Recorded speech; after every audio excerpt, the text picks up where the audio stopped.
One Piece Chapter 1130. Oke nakama, kali ini saya akan membahas tentang One Piece Chapter 1130 dengan judul Pangeran Terkutuk. Dan tanpa basa-basi, langsung saja kita menuju ke cerita. Di sini kita diperlihatkan sosok Loki yang tampak sangat menyeramkan. Ia dirantai karena telah membunuh ayahnya sendiri. Dia tega membunuh ayahnya dengan tujuan hanya untuk bisa memakan buah iblis legendaris itu sendiri. Diawali dengan cover utama yaitu Yamato yang sedang tidur siang bersama Otama. Namun di saat bersamaan, sebuah bayangan tangan mendekat dan mengambil pedang Yasuye. Franky memberitahu para raksasa untuk berhenti melakukan pencarian. Karena pada akhirnya, mereka tidak menemukan hasil. Franky juga sangat yakin jika Luffy dan yang lainnya masih hidup. Ia juga begitu terharu dan berterima kasih karena melihat para raksasa yang tidak berhenti berjuang mencari jejak Sunny Go yang tiba-tiba menghilang. Jinbe pun yang menggunakan ikan hiu untuk mencari juga tidak menemukan hasil. Mereka sudah mulai kehabisan persediaan makanan. Akhirnya mereka kembali melanjutkan perjalanan menuju ke Pulau Elbaf. Lalu scene berpindah, di mana setelah menembus dinding kastil, Luffy sangat terkejut melihat pohon yang begitu besar. Luffy mengira jika pohon tersebut pasti sudah ada sejak ribuan tahun lalu. Kita pun diperlihatkan sebuah kastil dengan jembatan tali yang sangat panjang serta salju, gunung dan pohon yang ukurannya sangat besar. Melihat jembatan yang sangat panjang dan besar itu, Nami jadi merasa pusing. Tiba-tiba muncul dua raksasa dari jembatan membuat mereka segera bersembunyi. Ternyata mereka adalah Gert dan Goldberg kru dari bajak laut baru. Prajurit raksasa Gert adalah dokter kapal, dan Goldberg adalah koki kapal. Gert bertanya mengapa Hajrudin memilih orang aneh tersebut untuk menjadi rekannya. Goldberg mengatakan bahwa orang itu adalah navigator. Namun Gert tetap saja tidak menyukainya, karena menurutnya orang itu adalah aib bagi Elbaf. Goldberg pun tertawa, karena jika Rod mendengar itu, dia justru lebih senang. Ternyata Gert mengetahui kalau Gagak Rod telah membawa sebuah kapal berkat Piper si burung hantu, karena Rod menyembunyikan sendiri para penyusup tersebut. Namun dengan tegas, Geth justru akan melaporkan Rod pada Jarosama jika terbukti melakukan hal tersebut.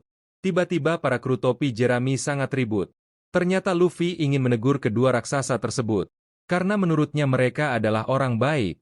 Usopp pun juga berteriak karena sangat senang mengetahui jika ia benar-benar telah berada di Pulau Elbaf. Sanji yang sangat senang melihat Gert membuat Nami meneriaki mereka semua bahwa sudah jelas jika para raksasa ingin menangkap para penyusup. Gert dan Goldberg berbalik arah kebisingan.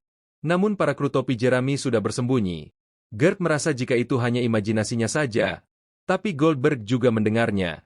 Padahal kalau Luffy menyapanya, kemungkinan besar Goldberg dan Gert mengenalinya. Gert dan Goldberg mengetuk pintu kastil sembari memanggil Rod.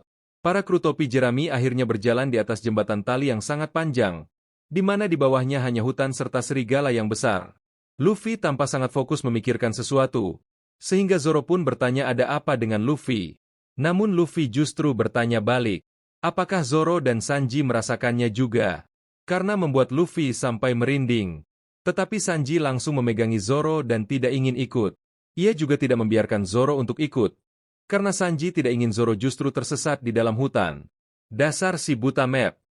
Luffy merasa jika ia sudah mendengar suara teriakan tersebut dari dunia bawah. Luffy pun langsung melompat ke hutan dan menyuruh yang lainnya untuk melanjutkan perjalanan tanpa dirinya. Hal itu pun membuat Nami dan Chopper panik, tapi tidak dengan Usopp.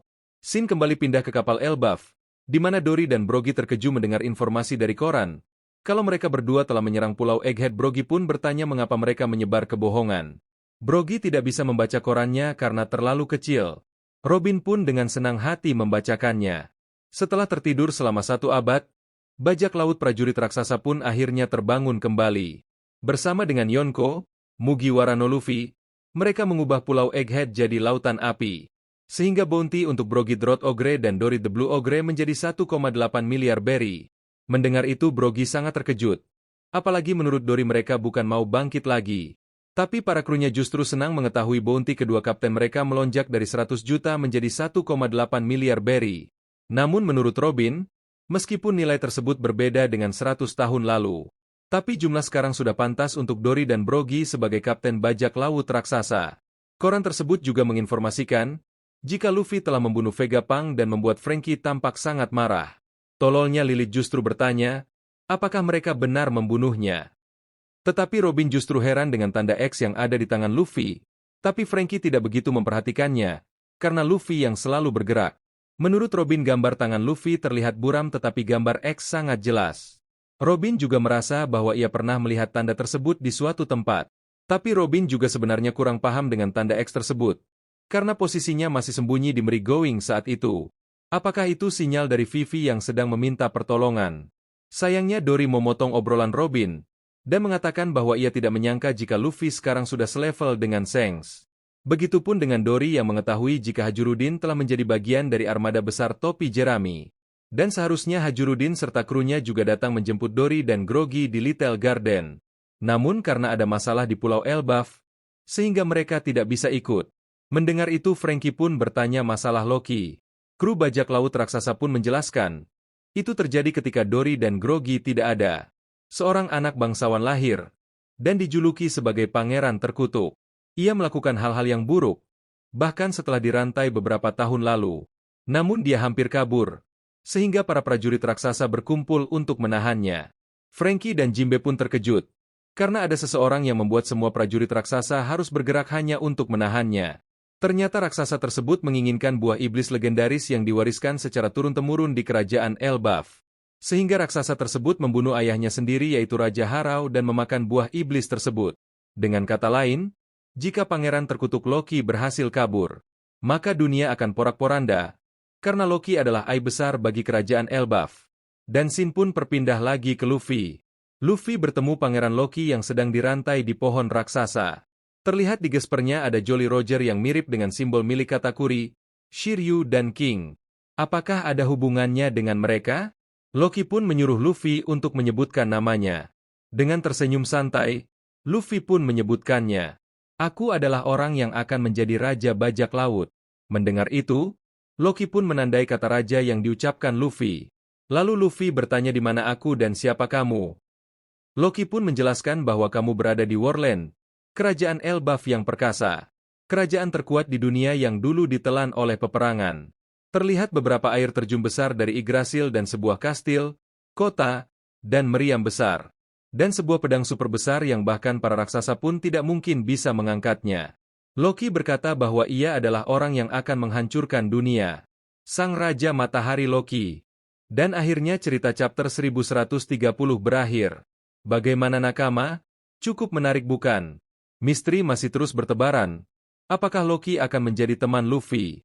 Atau malah sebaliknya, Loki akan menjadi musuh Luffy dan bertarung dengan adegan yang sangat epik. Jika kalian penasaran tunggu saja cerita chapter selanjutnya. Oke nakama, bye-bye.